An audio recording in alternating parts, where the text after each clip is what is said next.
नमस्कार, आकाशवाणी देहरादून से प्रस्तुत है प्रादेशिक समाचार।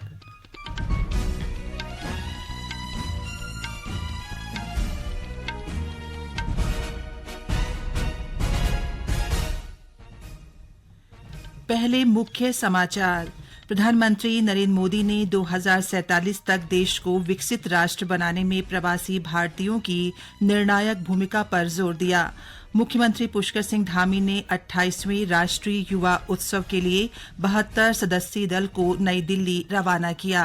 राज्यपाल लेफ्टिनेंट जनरल गुरमीत सिंह ने अंतरिक्ष और रक्षा प्रौद्योगिकियों को समग्र दृष्टिकोण के साथ विकसित करने की आवश्यकता पर बल दिया और केंद्र सरकार ने राज्यों और केंद्र शासित प्रदेशों से टीबी को समाप्त करने के लिए 100 दिन का अभियान चलाने को कहा। प्रादेशिक समाचार के साथ मैं पंकज सनवाल खुलबे और अब समाचार विस्तार से। प्रधानमंत्री नरेंद्र मोदी ने कहा है कि 2047 तक भारत को विकसित राष्ट्र बनाने में प्रवासी भारतीयों की निर्णायक भूमिका है। श्री मोदी ओडिशा के भुवनेश्वर में 18वें प्रवासी भारतीय दिवस का औपचारिक उद्घाटन करने के बाद सभा को संबोधित कर रहे थे। प्रधानमंत्री ने वैश्विक विकास और भारत की विकास यात्रा में प्रवासी भारतीयों की महत्वपूर्ण भूमिका की प्रशंसा की। उन्होंने विश्व भर में देश के राजदूतों के रूप में भारतीय प्रवासियों की सेवाओं को उजागर किया।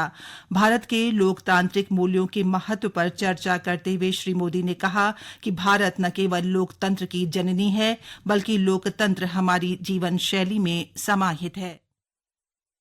हम सिर्फ मदर ऑफ डेमोक्रेसी ही नहीं है, बल्कि डेमोक्रेसी हमारी लाइफ का हिस्सा है। हमें डायवर्सिटी सिखानी नहीं पड़ती, हमारा जीवन ही डायवर्सिटी से चलता है। इसलिए भारतीय जहां भी जाते हैं, वहां की सोसाइटी के साथ जुड़ जाते हैं और इन सब के साथ ही हमारे दिल में भारत भी धड़कता रहता है। प्रधानमंत्री ने कहा कि भारत सभी क्षेत्रों में उत्कृष्ट प्रदर्शन कर रहा है और जल्द ही प्रवासी भारतीय एयरक्राफ्ट बनाने में मेड इन इंडिया कार्यक्रम में योगदान करेंगे। आज भारत का हर सेक्टर आसमान की ऊंचाई छूने के लिए आगे बढ़ रहा है। रिन्यूएबल एनर्जी हो, एविएशन इकोसिस्टम हो, इलेक्ट्रिक मोबिलिटी हो, मेट्रो का विशाल नेटवर्क हो, बुलेट ट्रेन प्रोजेक्ट हो, भारत की प्रगति की गति सारे रिकॉर्ड तोड़ रही है। आज Bharat made in India fighter jet बना रहा है, ट्रांसपोर्ट एयरक्राफ्ट बना रहा है और वो दिन भी दूर नहीं जब आप किसी मेड इन इंडिया प्लेन से ही प्रवासी भारतीय दिवस मनाने भारत आएंगे। कार्यक्रम के दौरान प्रधानमंत्री ने कई प्रदर्शनियों का उद्घाटन किया। नई दिल्ली के भारत मंडपम में आगामी 10 से 12 जनवरी के बीच आयोजित होने वाले 28वें राष्ट्रीय युवा उत्सव के लिए मुख्यमंत्री पुष्कर सिंह धामी ने उत्तराखंड के 72 सदस्यीय दल को झंडी दिखाकर रवाना किया। इस अवसर पर मुख्यमंत्री ने कहा कि राष्ट्रीय युवा उत्सव युवाओं को अपनी प्रतिभा दिखाने और प्रदर्शन करने का एक बड़ा मंच है। युवा कल्याण मंत्री रेखा आर्या ने बताया कि इस दल में संगीत, लोक नृत्य और लेखन समेत अनेक विधाओं में पारंगत युवा शामिल हैं, जो विभिन्न सांस्कृतिक और बौद्धिक आयोजनों में हिस्सेदारी करेंगे। निश्चित रूप से हमारे ये युवा साथी कोई संगीत के क्षेत्र में है, कोई लोक नृत्य के क्षेत्र में है, कोई लेखन के क्षेत्र में है, अन्य जो उनकी प्रतिभा है उसको वहाँ उस प्लेटफॉर्म पर दिखाने के उसमें है, डिबेट कॉम्पिटिशन्स में है। तो ये सारे कार्यों का वहाँ पर वो हमारे युवा साथी उत्तराखंड को रिप्रेजेंट करेंगे। इस दल में सांस्कृतिक कार्यक्रम से जुड़े 30 प्रतिभागी और विकसित भारत से संबंधित 42 यंग लीडर्स राष्ट्रीय युवा महोत्सव में अपनी प्रतिभा का प्रदर्शन करेंगे। दल में 40 महिला प्रतिभागी महिला सशक्तिकरण का प्रतिनिधित्व कर रही हैं। प्रदेश में राष्ट्रीय खेलों के आयोजन को लेकर उत्साह का माहौल है। राष्ट्रीय खेलों का शुभंकर मौली और मशाल तेजस्विनी का आज चमोली जिले की प्रवेश सीमा ग्वालदम पहुंचने पर भव्य स्वागत किया गया। ग्वालदम में आईटीबीपी बैंड की अगुवाई में राजकीय आदर्श इंटर कॉलेज के छात्रों, स्थानीय लोगों, खिलाड़ियों और खेल प्रेमियों ने ग्वालदम बाजार में विशाल रैली निकाली और लोगों को राष्ट्रीय खेल में जोड़ने के लिए प्रेरित किया। इसके बाद मशाल रैली को जिला मुख्यालय गोपेश्वर के लिए रवाना किया गया। उधर रुद्रप्रयाग के जिलाधिकारी सौरभ गहरवार ने राष्ट्रीय खेलों के प्रचार वाहनों को कलेक्ट्रेट परिसर से हरी झंडी दिखाकर जिले के तीनों विकासखंडों के लिए रवाना किया। प्रदेश के उच्च व तकनीकी शिक्षा सचिव डॉ रंजीत कुमार सिन्हा ने चंपावत जिले के राजकीय पॉलिटेक्निक कॉलेज, डिग्री कॉलेज और सोबन सिंह जीना परिसर का निरीक्षण कर निर्माण कार्यों की प्रगति के साथ ही शैक्षणिक गतिविधियों की जानकारी ली। उन्होंने निर्माण कार्यों को गुणवत्ता के साथ समय से पूरा करने के अधिकारियों को निर्देश दिए। ये समाचार आप आकाशवाणी के देहरादून केंद्र से सुन रहे हैं। राज्यपाल लेफ्टिनेंट जनरल गुरमीत सिंह ने अंतरिक्ष और रक्षा प्रौद्योगिकियों को समग्र दृष्टिकोण के साथ विकसित करने की आवश्यकता पर बल दिया है।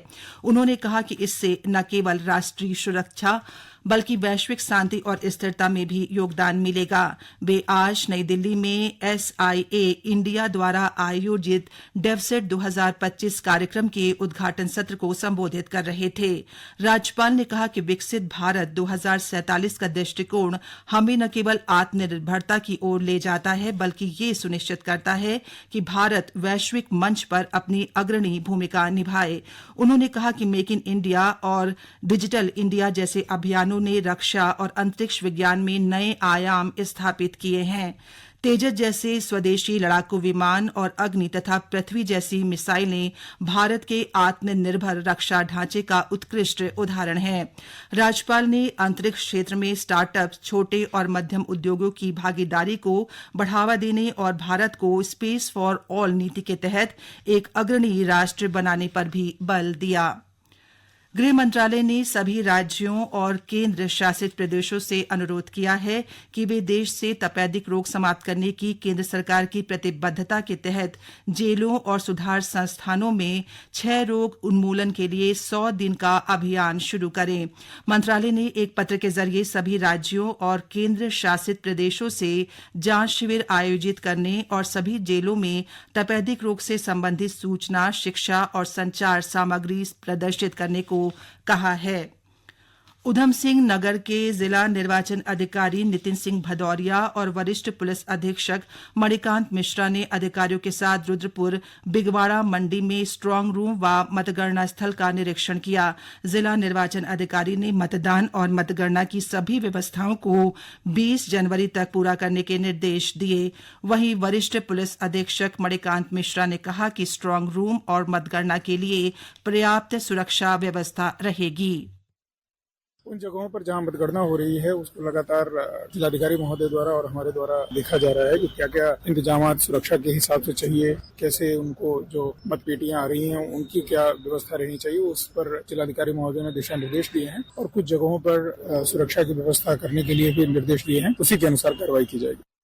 हरिद्वार में नगर निकाय चुनाव के लिए लक्सर और सुल्तानपुर में बनाए गए पोलिंग बूथों का उप जिलाधिकारी सौरभ असवाल ने निरीक्षण कर व्यवस्थाओं का जायजा लिया। उन्होंने नगर अधिकारी को पोलिंग बूथ पर पानी, बिजली, शौचालय और CCTV कैमरे सहित चुनाव से जुड़ी सभी व्यवस्थाओं को दुरुस्त करने के निर्देश दिए। बागेश्वर में SOG की टीम ने वन स्टॉप सेंटर के पास करीब 8 ग्राम स्मैक के साथ एक युवक को गिरफ्तार किया। पुलिस उपाधीक्षक अंकित कंडारी ने पत्रकार वार्ता में बताया कि न्यायालय के आदेश के बाद आरोपी को 14 दिन की न्यायिक हिरासत में अल्मोड़ा जेल भेज दिया गया है। उन्होंने बताया कि बरामद स्मैक की कीमत बाजार में 2.5 लाख रुपए आंकी गई है। उत्तरकाशी जिले के रामलीला मैदान में पौराणिक माघ मेले की तैयारियां शुरू हो गई हैं। जिला पंचायत की ओर से दुकानों के निर्माण सहित विभिन्न क्रियाकलापों के लिए स्थान चयन की प्रक्रिया भी शुरू हो गई है। इस वर्ष भी माघ मेले के अवसर पर जिले की देवडोलियों के संगम के साथ प्रदेश की पारंपरिक विरासत देखने को मिलेगी। हालांकि इस वर्ष मेला 14 जनवरी से 21 जनवरी तक ही आयोजित होगा। अंत में मुख्य समाचार एक बार फिर।